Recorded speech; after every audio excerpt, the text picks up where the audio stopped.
bilhões e esse ano vai ser 1,3 trilhões.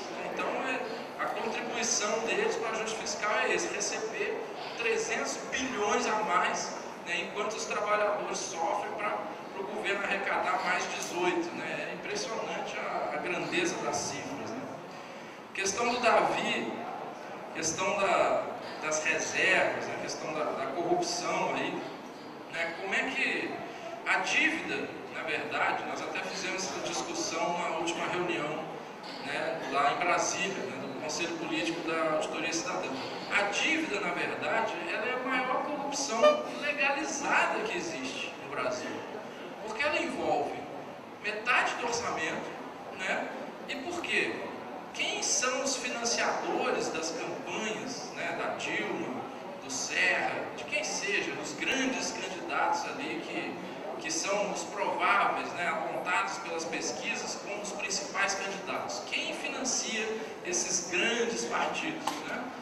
Os bancos. Né? Se a gente olha lá em 2014, a Dilma recebeu 20 e tantos milhões, né, para a campanha de todos os bancos, Itaú, Bradesco, Santander, né, se não me engano foi 23 milhões, né, para a campanha da Dilma, né, e não é à toa, isso aí eles dão para todos aqueles candidatos grandes lá, Dilma, Marina, né, o Aécio, né, todos aqueles grandes que estavam ali, os bancos financiam todos eles, porque quem ganhar vai estar garantido que vai manter a política. Né. Essa é a corrupção legalizada que a gente tem, né, de pagar lá milhões e milhões para a campanha.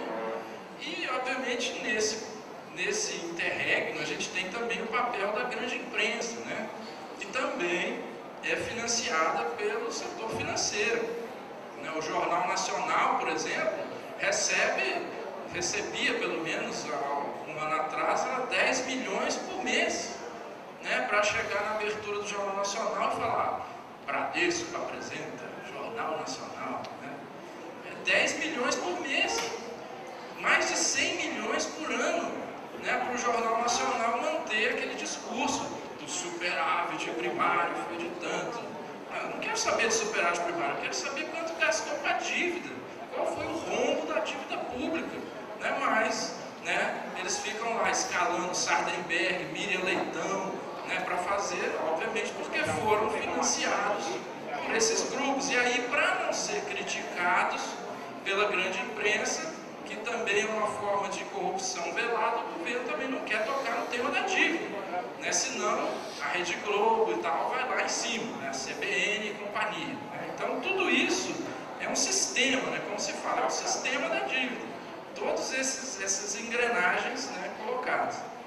Sobre as reservas internacionais, né, o Davi também questionou, é importante colocar esse debate, né? Porque como é que vem acontecendo isso ultimamente? Os investidores estrangeiros vêm para cá, né, trazem seus dólares para cá, né, para ganhar essas altíssimas taxas de juros que a gente tem aqui. Porque lá fora as taxas de juros estão bem mais baixas que aqui. O que acontece? Os bancos brasileiros, empresas brasileiras, tomam empréstimos lá fora a juros muito baixos, né? Para quê?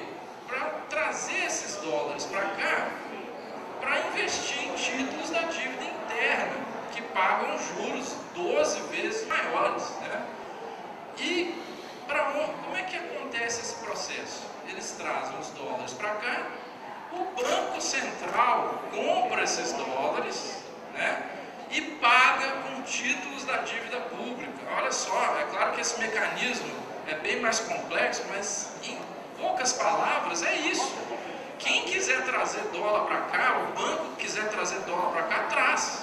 O Banco Central compra esses dólares e paga em títulos da dívida interna, ou seja, esses dólares que o Banco Central compra são depositados lá, principalmente nos Estados Unidos, com a compra de títulos do Tesouro Americano, que não rende nada, né, 0 a 0,5% ao ano, ainda financia o império, né, nós estamos aqui financiando o império, as guerras, né, toda essa, até a opressão de Israel na Palestina, a gente está financiando, porque nós estamos comprando título do Tesouro Americano, que financia Israel, né, tudo isso é importante.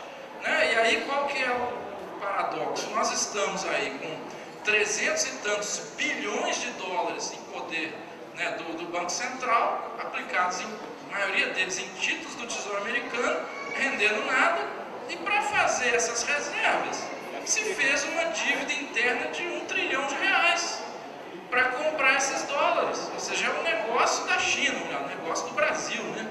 O cara traz dólar de lá, compra título da dívida, endivida o governo financia o império e os banqueiros ganham dinheiro a roda. Isso é impressionante como funciona esse sistema, né?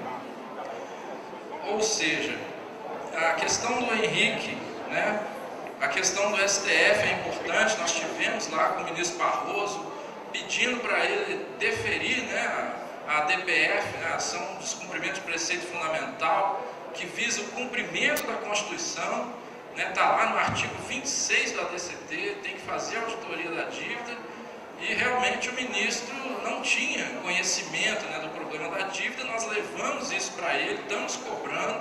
Ele ficou, pelo menos, prometendo para nós a realização de uma audiência pública no STF, pelo menos para informar os outros ministros, né, como é que é isso. Aí iria a sociedade civil lá no STF, como teve aquela audiência lá sobre os fetos e tal, poderia ter uma outra sobre a dívida, até porque pode até ser que o ministro apresente o relatório favorável à DPF, mas aí Gilmar Mendes e companhia, né, a gente sabe como é que é, né, também teria que ser pressionado, né, para que a DPF não caia, né. Então estamos nessa briga política aí, pressionando o ministro para tentar pelo menos fazer uma audiência pública lá no STF para a gente informar os ministros do problema da dívida, né. Por que os bancos não sentam para negociar essa dívida, né? Como a gente estava colocando antes, existe todo um arcabouço, né? Todo um sistema da mídia, né? Da grande imprensa, né? De qualquer ameaça de não pagar uma parte da dívida ou de adiar o pagamento da dívida, aí já entra as agências de risco, o Jornal Nacional começa a dizer: o governo não vai pagar a dívida, os juros vai na lua, né? Porque tem esse instrumento do risco país, né? Se o governo diz que não vai pagar, aí já começam a cobrar juros, o dobro do que estão cobrando agora para rolar a dívida. Como o governo precisa de novos empréstimos para pagar os juros que está vencendo, ele acaba ficando refém desse mecanismo. Ele tem que continuar pagando, né, em dia, para que os juros não subam ainda mais do que estão subindo, para ele continuar recebendo empréstimos para conseguir pagar uma parte dos juros, né? Porque é impressionante, né? A dívida é tão grande que ele tem que tomar novos empréstimos para pagar os juros, né? E diante disso, qualquer ameaça, né, de algum não pagamento, já entra todo mundo de uma vez pressionando, aumenta o juro, tenta enforcar o governo. Por isso que é importante o instrumento da auditoria, para que a gente possa romper esse círculo vicioso, né? A dívida aumenta o juro, aumenta a dívida e vai por aí. Não, tem que parar com isso. Vamos parar, vamos analisar a dívida, questionar como fez o Equador. O Equador anulou 70% da dívida externa com os bancos internacionais, a partir de uma auditoria, né? Porque teve vontade política, né? Então é tudo uma questão de política, né? A auditoria vai dar exatamente os argumentos jurídicos para isso. Aqui as duas últimas questões, né? A Menaildes colocou essa reunião trimestral, né, que ocorre, né? Muito importante essa questão. A gente descobriu na CPI da dívida que o Banco Central faz reuniões trimestrais, né, com banqueiros, né, para definir essas variáveis, né? Como que vai evoluir, né, os juros, a inflação. Se a inflação estiver subindo, tem que aumentar o juro. Essa é a teoria deles, né? Como que vai subir o PIB, a economia? Se a economia está crescendo muito, significa que vai ter inflação, então tem que aumentar o juro. Esse é um modelinho, né? Isso é discutido nessas reuniões trimestrais. O que acontece? Essas variáveis, essas estimativas, elas vão fazer parte do chamado relatório de inflação, que é um relatório do Banco Central também feito trimestralmente.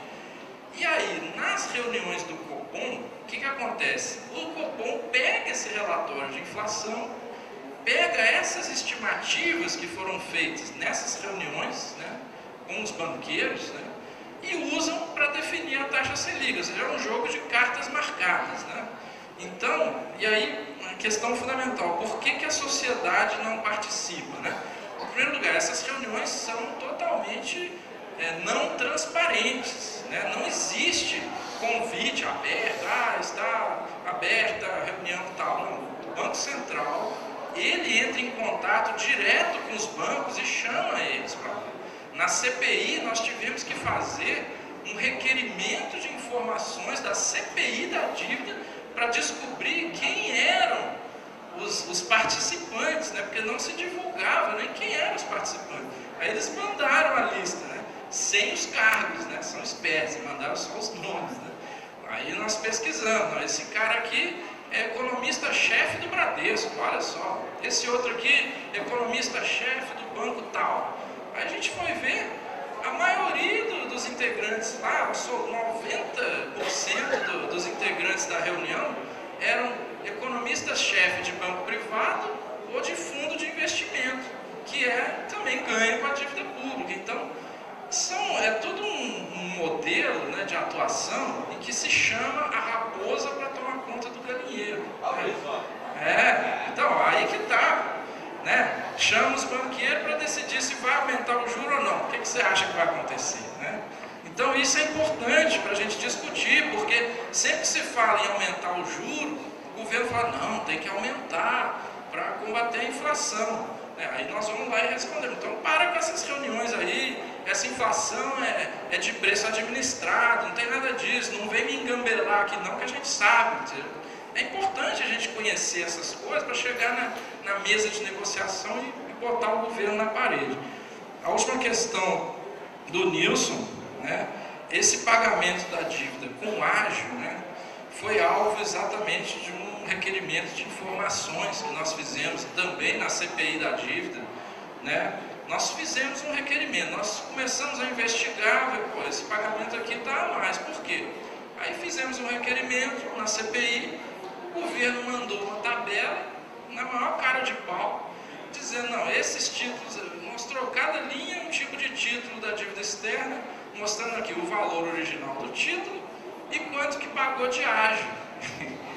Na maior cara de pau. Tinha alguns casos lá que era 70% de ágio. Aí nós perguntamos, mas por que você está pagando esse ágio? Aí ele respondeu, porque o mercado pediu, o título estava muito valorizado no mercado, porque os juros são muito atrativos, né? Olha só que coisa impressionante, os juros são muito atrativos, aí os investidores, né, começam a revender os títulos no meio do próprio mercado, porque o título é tão bom, né, tão atrativo, que o mercado começa a revender com ágio lá, né, porque o negócio é bom, né? Quem tem aquele título recebe juro, né? Aí o governo falou, não, porque eu queria pagar antecipadamente e fui lá e paguei o preço que o mercado pediu. É isso. Né? E aí a questão da corrupção, né?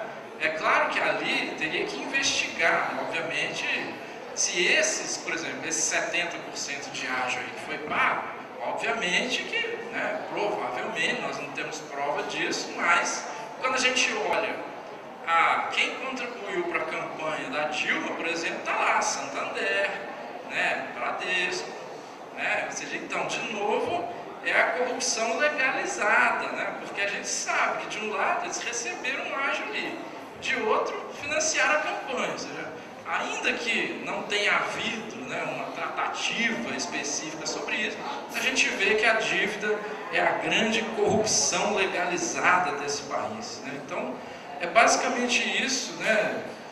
Se alguém quiser mais esclarecimentos, estamos à disposição, né? Na nossa página na internet, inclusive ali, auditoriacidadã.org.br, inclusive lá vocês vão encontrar o nosso telefone, tem até o meu celular lá, quem tiver dúvida pode ligar, a gente esclarece. E agradeço mais uma vez ao Citraeng a oportunidade de estar aqui. Estamos aí à disposição para ajudar na luta, nas negociações da categoria aí frente ao governo, que a questão da dívida é fundamental nesse ponto. Então, obrigado a todos e um bom dia.